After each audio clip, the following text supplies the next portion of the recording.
Welcome to day farming Telugu.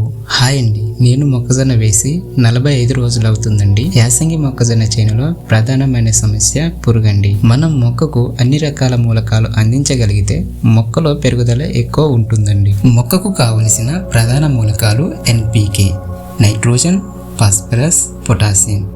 ఈ పోషక మూలకాలు 3:19లో ఉంటుందండి. 3:19లో నీటిలో కరుగుతుందండి. 3:19 అనే ఫెర్టిలైజర్ను అన్ని రకాల పంటలకు ఉపయోగించుకోవచ్చండి. మొక్కజొన్న విత్తుకున్న 20 రోజులకు పురుగు మందుతో పాటు 3:19లను విడివిడిగా మొక్కజొన్న చేనుకు స్ప్రే చేయండి.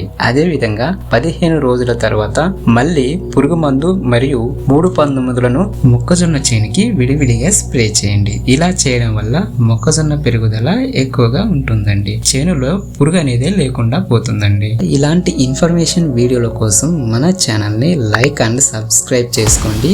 ధన్యవాదములు.